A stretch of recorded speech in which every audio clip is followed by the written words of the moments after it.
आज के जो SC ST OBC हैं, ये ब्राह्मण क्षत्रिय वैश्य की ईर्षा और द्वेष से परे रहते हुए निष्काम भाव से इनकी सेवा करें, यही इनका धर्म है। दूसरा नियम था कि शूद्र वर्ण के लोगों को धन संचय नहीं करना चाहिए, धन इकट्ठा नहीं करना चाहिए, क्योंकि इनके द्वारा धन इकट्ठा करने से ब्राह्मण को हानि होती है और शूद्र और भी ज्यादा पतित हो जाता है।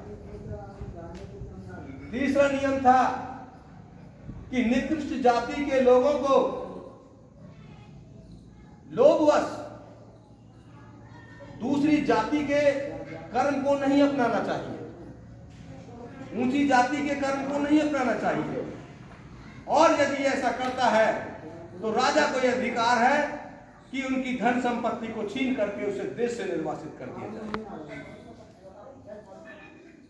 तो जो काम हमारे पूर्वज कर रहे थे वो अपनी मर्जी से नहीं कर रहे थे, वो उन कानूनों की वजह से कर रहे थे।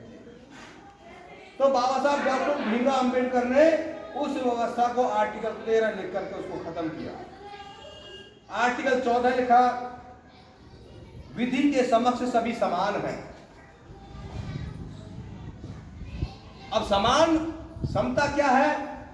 जैसे कि आपकी ये चौपाल है, जब मिस्त्री ने इसकी चिनाई की तो चारों पाए इसके बराबर किए, दीवारें खड़ी की, वाटर लेवल किया, बराबर किया, इस पर छत डाली, उसका भी वाटर लेवल किया,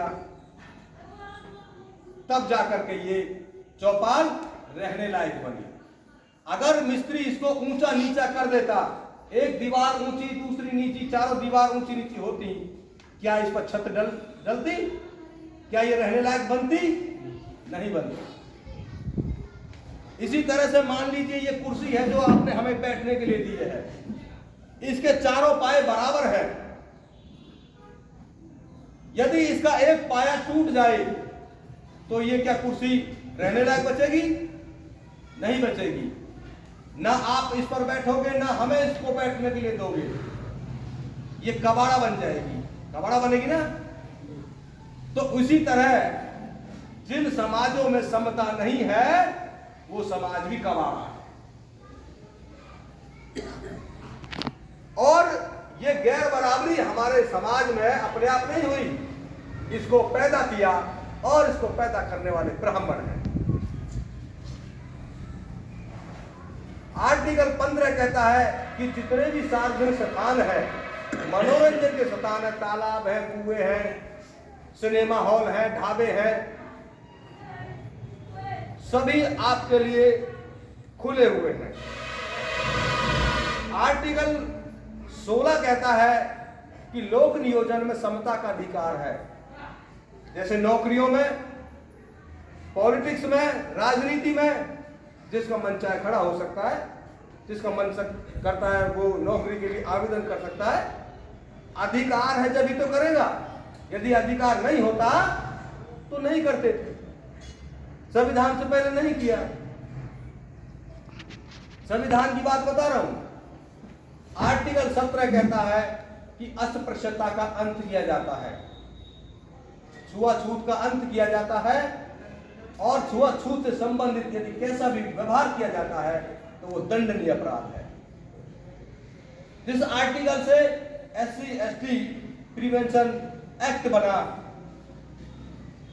जिसकी वजह से आपको थोड़ा सा सम्मान मिल रहा है, कम से कम लोग आपको वो गंदे शब्दों का यूज नहीं कर रहे थे जिनसे आपका अपमान हो रहा है, लेकिन अपने दिमाग में करते हैं, लेकिन आपके सामने बोलते हैं। तो ये जो छुआछूत की जो ये परेशानी जो थी, जो खत्म हुई, वो संविधान से हुई, ना कि किसी के रहम करम से। अगर कोई ये कहे कि हाँ भाई अब ये लोग अच्छे रहने लगे हैं, बढ़िया कपड़े पहन रहे हैं, बढ़िया खा रहे हैं, तो इसलिए वो ऐसा व्यवहार कर रहे हैं, गलत। कानून की वजह से कर। आर्टिकल 19 कहता है आपको बोलने की आजादी है,